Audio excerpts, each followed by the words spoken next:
Good morning, Phil. And good morning, Rebecca. How are you today? Doing all right. Happy Monday. It is a Monday indeed. The day after Sunday, as we say. As we say each week, if you didn't get a chance to join us for worship, feel free to go back and find us either on our Facebook page or on our YouTube channel. You can find yesterday's worship in total. And then throughout the week, I usually kind of deconstruct our service as well, and you'll be able to find the sermon. Typically goes up on Wednesday, and then on Thursday or Friday, I post at least one or two of the music pieces. So if you don't have time to watch the whole thing, which we hope you will, you can always catch pieces of it by checking our social media too. Yeah. So yesterday we were not in a series. We are last week, All Saints, and then the next, the two Sundays, 14th and 21st, are sort of this in-between time before we hit Advent. And so we are taking the time to explore a few of Jesus's parables.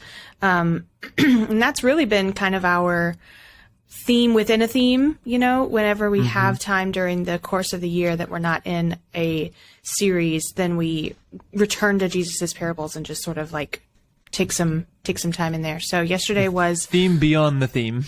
Yeah.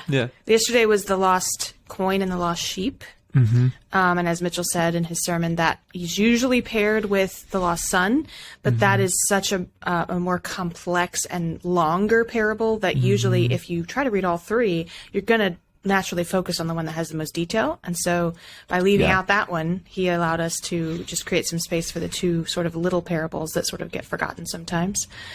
But I wanted to draw attention right away to, since we're not in a series, we don't have a graphic per se, but we did have a visual that accompanied yesterday's worship that we'll also see again next week. And it's really cool. It reminds me of a patchwork quilt. But that's not the only interpretation that you could get from it, right? That's one of the things about art, is that everybody has their own interpretation. But you found that image, right, Phil? Yeah, I did. And it's funny because, well, this goes into like worship planning as a whole, right? That like the graphic can say a whole lot without even meaning for it to say a whole lot sometimes, and can communicate. There's just we communicate a lot verbally in church, especially. The graphic can help us communicate a little bit visually as well. And I think this was an image that I found on was Unsplash. Who knows? Like one of these like free websites you can go on. But I say this pretty regularly, that whenever I think of parables, I think of kind of like a piece of abstract art, and it doesn't always have to be abstract. Even non-abstract art can be this way, but you can look at it and see something totally different, right? Like I can stare at a piece of abstract art, and even like looking at it one day and looking into the next day, I can see something totally different. Much less, I can look at it one day and have somebody looking at it with me, and they can see something totally different too, right? And so when I think of parables, I think of the same thing, that beauty is in the eye of the beholder, kind of, right? This idea that the interpretation of it from each individual can take us in so many different directions. And we saw it in Bible study on Wednesday. We see each time we come to the parables that there's just so many different interpretations we can take by examining through a different lens and by our own human experiences, right? Like our experiences lead us to a different understanding. And so that's what led me to choose that piece. And it's super simple, right? It's just it's just a piece of artwork that I threw the word parable on, right? It's very simple, but it definitely communicates something way deeper that we see throughout the parables. Yeah. Mitchell added another, as he said, a metaphor to explain a metaphor, which gets a little bit in the weeds sometimes, but he added another metaphor for us, which is that of a kaleidoscope. Which I think is something that a lot of people know what it is, but at the same time, I don't remember the last time I looked at a kaleidoscope. Do you? I mean, I don't just have one hanging around my house. Yeah. So that funny. Was, yeah. Because I don't know if now that I'm thinking about it, I don't know if my kids have even ever looked through a kaleidoscope. Are the days of the kaleidoscope dying? I don't know. I mean, I would say most adults know what they are. And at least, you have this visual in your head, right? Because it's become not just a thing, but a description of a visual experience. Yeah. So the kaleidoscopic effect is anything that takes, it takes an image and then shifts it slightly so that it becomes, these huge interlocking patterns. And I know, like adult coloring books have become a huge trend in the last probably 5 or 6 years. And, there's a whole category of coloring that is mandalas or kaleidoscopes, that focus on these patterns that allow you creativity and interpretation, and yet there is a constancy to it. That's something that stands out to me. Yeah. I mean, I I do appreciate the whole notion of, everybody looks at it, can get their own thing.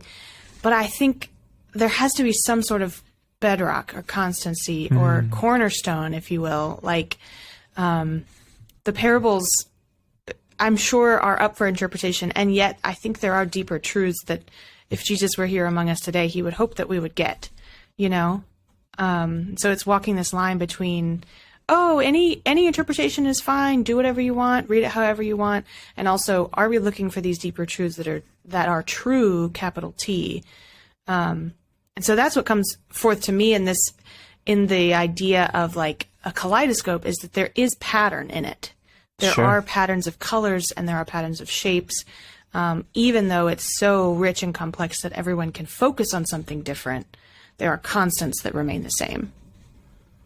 Yeah, that's interesting, because even though there's a ton of ways to interpret them, doesn't mean all the interpretations, and I don't want to use the word right because we love dichotomies of right and wrong, but there are some that are probably more right and some that are probably way more wrong, you know, and not knowing context or not understanding, like Mitchell's breaking down of this idea of sinners versus righteous people, you know, gives us a really better understanding and a better context of what it means that like sinners weren't just like, oh, well, we're all sinners and, are in need of repentance.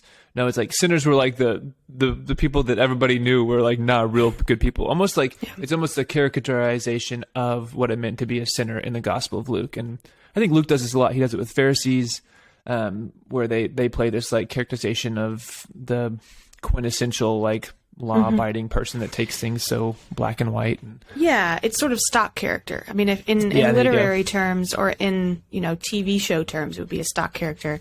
Right. And you preached about this a couple years ago when you preached about the disciples wandering through the grain fields.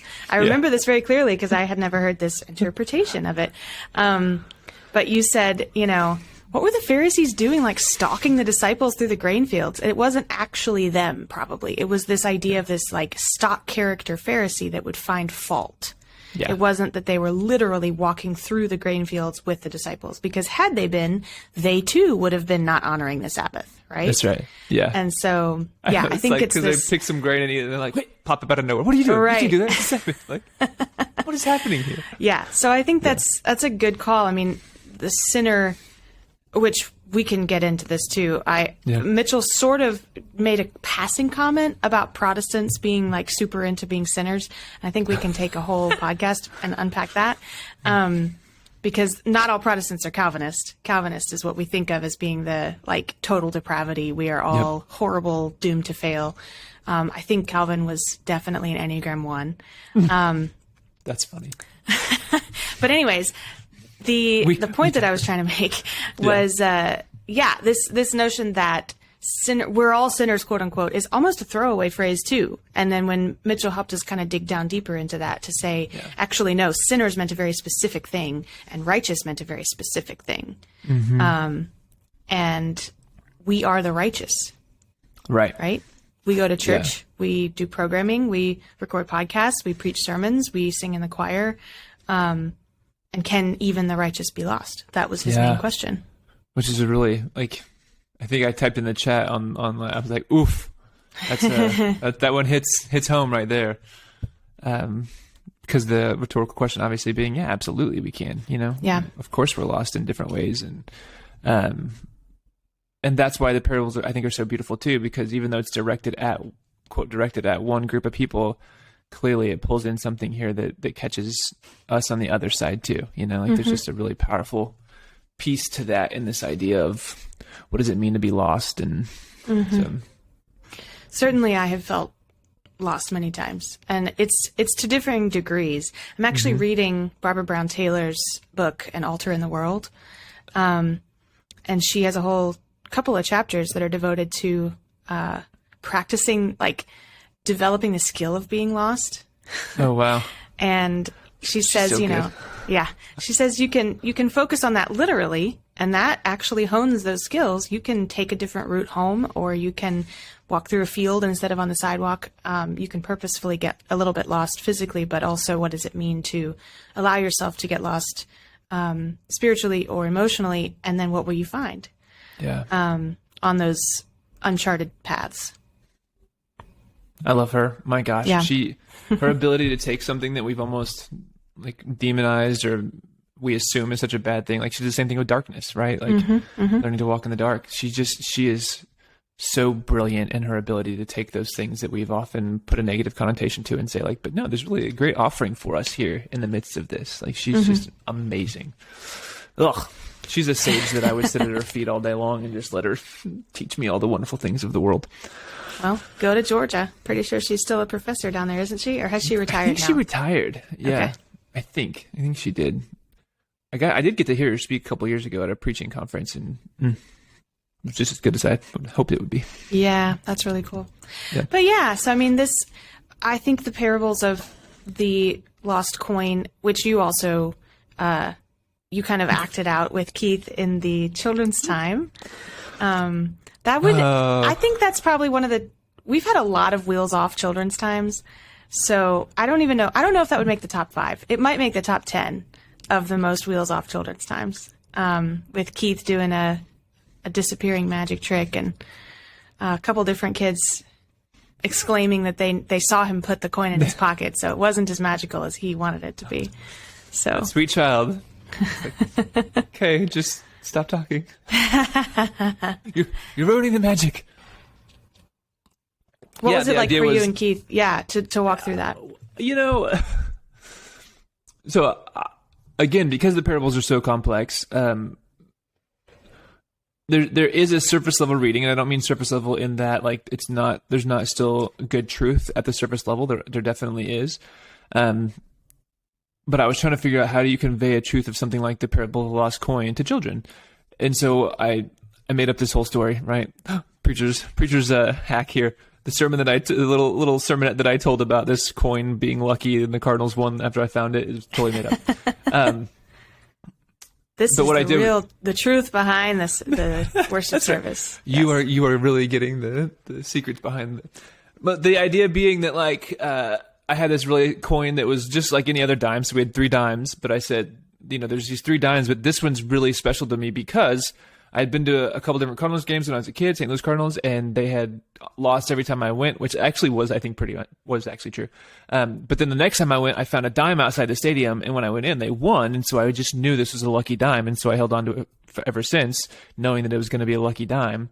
And so then Keith went back to collect all the coins, and he had them put them in his hand like he had it cupped, and he, and then he's like, I must make sure that, and he said, what happened to the coins? They disappeared. And I was like, Keith, you lost my lucky coin, And he was like, I don't know where it went. It disappeared. And this little girl was like, you have a fake thumb on. I saw you put it in there. It's like, oh my God. But then I tried to pull it back of like, that's a really special coin to me. I'm not going to make you all search it all day and night like the woman in the parable does. But I will tell you, if we find it, I will be really excited that you found my lost coin and we'll have to celebrate together. And I try to then get in this idea of repentance and that like, that's what the whole parable talks about, that when one person repents, there's joy in heaven because that person was lost and is found. And lost doesn't always mean like, oh, I can't find it. It's actually gone. Lost can mean being wayward. And like, how do you explain that to kids in like 2 minutes? But I tried to wrap some of those things in there of this idea of like, yeah, whenever you get back on track, like there is great celebration because, you're not going in the direction that God intended you to go on. But when you get back on it, then yeah, parents are going to celebrate and say, hooray, you're back on track, and there's great joy in that. And so I kept trying to emphasize joy. I don't know if it came across that way, but that was the hope of what I was trying to do with the lost coin. And yeah, it was rails off and I don't think it really worked as well as I'd hoped it would. Well, that's part of it. Right. And, I think, there's a lot of theology words in there. You use repentance, you use wayward, right? And so totally. It's I think the notion too of unpacking that for kids. What does that mean? And for adults too, we make a lot of assumptions that when people come to church, they're in a headspace that they're ready to get to receive a lot of rich stuff. And sometimes, just like food, sometimes we need a little bit of a simpler meal. We can't handle all the rich food all at once. So I think about that a lot, like something as simple as if a sheep goes missing, God's going to look for you, and that's a really simple takeaway that I can hold on to when I feel really lost. Sure. But speaking of food, I'm pretty sure Mitchell was hungry yesterday, or If not, he was making me hungry because he made like 6 references to food in about the first 2 minutes of his sermon. He talked. Did you notice that? I didn't. I remember him making the one about weird donuts or like not quality donuts or something. But no, he talked about like the 2 short parables of lost sheep, lost coin are like appetizers. Then he changed it to they're like vegetables, and the parable of the prodigal son is more like the main dish or the meat. Then he said something about, I lost him a little bit, he said something about, cultivar coffee and subpar donuts. And I was like, dang, Mitchell, you're making me hungry. So funny. So. Yeah. We say all the time in Bible study too that we bring our own stuff, we bring our own baggage to the space each time we come to read the scriptures. Mm-hmm. The reality is we bring our own stuff to worship too, and sometimes it's just hangry, right? We just bring a hangry nature to, and it ends up coming out in weird metaphors about food. But yeah, no, it was a good sermon. I really liked that he did challenge us to rethink this idea of what it meant to be righteous and sinners, and I very much appreciated that. And I in general appreciated that he focused on those 2 parables and didn't get the parable of the prodigal son. I don't want to say distracted by it because it's obviously a great parable too, but just shifting our focus to that I thought was really, really great. So, yeah. To fill in worship. Oh, go ahead. Yeah. No, go ahead. I was going to change the subject. Well, I was too. I was going to say to fill in, like, I would love to know your thoughts on the music that was picked to go along with, and like the call to worship and stuff that went along with it too. Sure. Yeah. I was just going to say a side note. If you hear background noise, it's because we have some transitions going on in our office. So you and Jacob are in the process of switching offices. Obviously you're not because you're recording, but Jacob is in the process of switching. So if you hear some thumping and vacuuming, it's because we're in the process of really getting back into it, right? Getting our offices ready, our spaces ready to receive people. Anyway, just if you hear I realized that I have way too many books as I was moving my office. I was like, oh my God, I have to move another freaking book. So anyways, so the music, because we're not in a series, I tend to try to let up on the gas a little bit for the music too. It's a good time to return to some favorites that people just really enjoy singing, and I think we can always use a little bit more of that, especially now as people are still getting back in the hang of things of like coming to physical worship, sitting closer to people without masks than they have in a long time.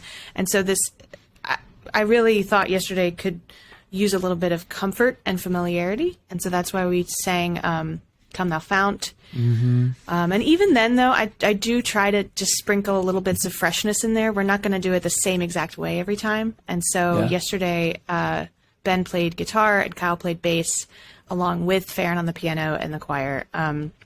Which I thought was really cool. Yeah. Going for this, it sort of lightens it up, right? It adds a different texture. I talk to the folk band a lot about we don't always just want to be this monolithic texture. We want to change it up. We want to have, guitar on some songs or then ukulele on some songs, and stuff like that. And we also, so between each verse, no matter what the hymn is, Farron and I work really hard to play the hymns in harmony with who's going to be singing them. Yeah. And so, especially if we go at a pretty brisk tempo, which we went pretty fast on Come Thou Fount, to give them time to breathe between the stanzas. We do what's called a turnaround. So Farron just plays this little, 2-bar phrase, 2-measure phrase. But yesterday we made it really light and short and crisp. The music word for that is staccato. And so it was very, very short and bouncy. And I just thought it was so fun. I told Farron and Ben and Kyle, I was like, that's so cute. You don't think of a big, traditional hymn as being cute, but I really wanted to give people a little bit of a breath of fresh air. I love that. The folk band obviously bringing one of the congregation's, I think, favorite songs to sing, which is On My Knees. It's easy to sing. It's only 2 lines of text, but it's so rich and I hear people in the congregation singing the melody, but I also hear them picking out harmonies, and I hear them, I look out and see some people singing with their eyes closed, and I think it's just a really lovely way for us to worship. So, again, fun we story about- really. Oh, sorry. One more thing. We really do need to take a whole podcast and talk about the differences between like quote unquote traditional, modern, contemporary, etc. But go ahead. Fun story. No, it's a good mixture. Even that first song, like you said, blending a little bit of the contemporary with I thought it was really great. But a fun story about that On My Knees song was we had a luncheon yesterday for people who have been new at church since June, since we've been back in person. And this couple came up and said, hey, who chose the Saren song for worship today? And I said, well, Rebecca, our worship director. I said, are you all Saren fans? And they're like, oh my gosh, we love Saren. Did you go see them when they played in Dallas recently? And I was like, no, I didn't get to go see them. But we had this great conversation because Saren's from North Texas and just an incredible band. And so they were really like, they loved that you had chosen that song to be a part of worship. And they're like, we'd never heard Saren sing in worship before. And I was like, yeah. I've always wondered, like, if these people, I'm pretty sure they went to UNT. Like, I've always wondered if they're, I assume they're people of faith simply based on the lyrics of their music. But I've always wondered, like, who's going to steal them to come play worship for them? Because they're like, they're so fantastic. I love their music. Yeah. Yeah. At that same luncheon, I had a conversation with someone who commented on a song from the previous Sunday, said, hey, I love Crooked Still. I love the band Crooked Still and that version of Ain't No Grave. And I was like, wow, you've heard of Crooked Still. That is the first time I have had this conversation with anybody. Did you ask them if they knew why they were called Crooked Still? I didn't. I still should haven't figured out that. Yeah. But yeah, I think that's great. And I think we should definitely set aside some time, maybe pull in somebody else who can add to the conversation because it's such a rich conversation. And I say this a lot. I think the dichotomy between secular and sacred is totally bogus. Me too. And also, even within sacred, there are so many delineations. What style are you going to, what instrumentation, what groove, whatever word you want to use, what fill in the blank that creates all these false dichotomies, right? That we don't need to live into. But we just love to categorize so much. Our feeble little minds love those categorizations. Sure. No, I agree.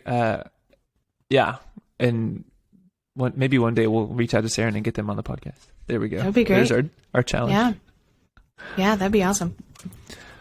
Okay, so tell me a little bit. So the end of worship was a little bit different. We had a hymn, but then we also had a postlude. Do you want to share about that? Sure. Yeah. So if you are a church-going person, especially in the traditional tradition, you are familiar with what postludes are. But if you're in the more contemporary tradition, you may not know. So a postlude, post meaning after, it's the little bit of music that comes at the very, very end of the service. And different churches have different expectations. In more formal settings that I've been at, it's expected and it's very understood that after the preacher gives his or her benediction, you will remain in the space for the postlude, and it's one more piece of the worship service. It's not just exit music. And then in other spaces, more like ours, it really does function most of the time as exit music. So people start to get up and walk and get their stuff together and go out the door. But it was really neat yesterday because we had this instrumental ensemble, which has just been so much fun to work with. And they played two different things. They played the offertory, which was a setting for the beauty of the earth. And then they played this little postlude, which was by Bela Bartok. Also different for us. We don't do a lot of more classical music. But it was so energetic and peppy and fun. And I was like, we need to fit this into worship. And what I thought of was, let's use this as a postlude. Let's use this as really a bookending marker of the worship space, because it's going to send people out, with this wonderful energy and seeing their mom or their dad or their friend up there playing an instrument that we don't often use in worship, right? We had bassoon, trumpet, clarinet.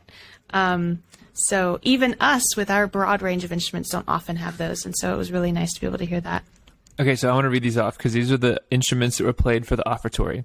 You had piano, flute, and violin. Mm-hmm. And then for the postlude, you just mentioned most of them, but piano, flute, bassoon, violin, clarinet, bass, and trumpet. Yep.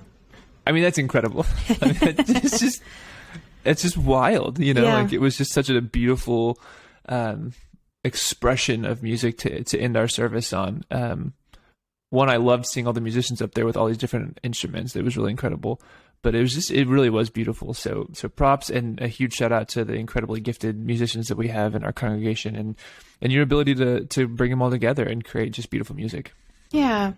Yeah. And to think too, that it doesn't have to be super complicated. We have, because of the group that they are, we have 3 teachers, and 2 working professionals. And so we don't have a lot of time to rehearse. So I send them the music, and then we rehearse on Sunday mornings for a couple of weeks, and then we go for it, So it's this, awesome. It's a commitment on their part to work on their own and then come together and put the ensemble together. So I'm grateful for that. Yeah. I mean, I'm grateful for their time for sure. And grateful that it brings such a beautiful song to our worship. It's just really awesome. Yeah. So it's good. We also stuff. got a lot of comments on the Shruti box, which I should have brought in here to show you on the podcast. Yeah. But it is if you didn't hear it, it was that kind of like drone instrument on my knees. And it operates kind of like an accordion, except that the notes don't really change. It's just a drone instrument that works with a bellows. And so it's air pushing through the bellows that makes this beautiful drone sound. But yeah, several people commented on that too. So we had a lot of instruments yesterday. There were so many instruments yesterday. Even just listening to you and Dexter in our worship planning meeting, going over like the mic list of everything was it's like, oh my gosh, y'all are crazy. Yeah. And yet it's just incredible. Very complicated. Grateful for Dexter for making it all work so smoothly. Yeah. Yeah. I know we don't give Dexter shout outs enough, but our whole tech team up in the balcony making everything work is always really impressive too. Yeah. Yeah, and we didn't even talk about Mitchell's example of using Bruce. I wonder if he felt put on the spot, right? Or he probably cleared it with him first. But I don't think he did, because he said, "Hey, is Bruce here today?" I said, "Yeah, I saw him back there." And he was like, "Oh, good." Okay. Maybe we should follow up with Bruce and see what his take was. It was a beautiful story, though. It was so nice. If you don't know what we're talking about, go back and listen to the sermon. It was a very powerful example. Yeah. It really was. Yeah, he found a phenomenal, again, metaphor on metaphor, but it was a really great story to bring that story home. Yeah. That parable home. Well, so next week, worship, we are spending some more time in the parables, but also after worship, I want to make sure that we invite everyone who's listening to Novemberfest. I disagree with Mitchell. I think that's a very creative name. I think it's a great only name. Because I came up with it. But Novemberfest is going to consist of lunch together and then some kind of breakout options. So if you're a parent of a kid or a teen, then you'll be invited to stay with Mitchell and Phil and just get an update on family ministries. And then kids will have an opportunity to make a Christmas craft with Studio Bella, right? Is that correct? I have an email in my inbox to figure out what it is, but I haven't seen it yet, so to be determined. Okay. I'm sure it will be great. They do amazing stuff. I have no doubt. Mm-hmm. And then we invite anybody who is able and interested to come and help decorate the sanctuary and the church for Christmas. Then we stay for our Charge Conference. And I know that gets a bad rap, but I think Charge Conference is very important for us because, as you said, it's the business of the church.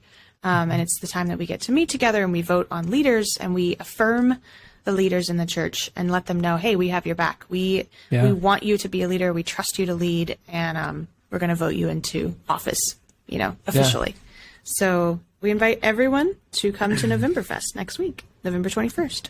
November 21st, right after church. And I think Charge Conference is it too. So it'll be a long day, but it'll be a day that'll be really exciting. And I mean, even with this luncheon we had on yesterday, like there's just a great sense of, hey, we're edging back toward, I don't want to call it normalcy, but this opportunity to actually share space again with people. And even though I found myself like, this is a lot of people in a small room at one point, I did too. It still felt really good to be in space with people and to share a meal with people. And so we opened the windows to try to let fresh air blow through.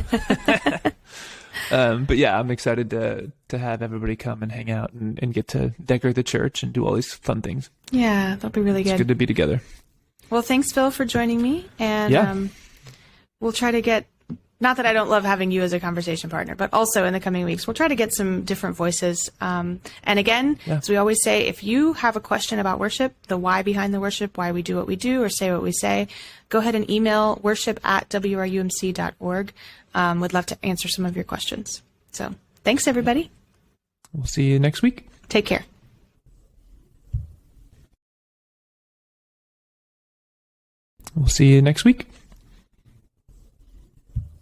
We'll see you next week.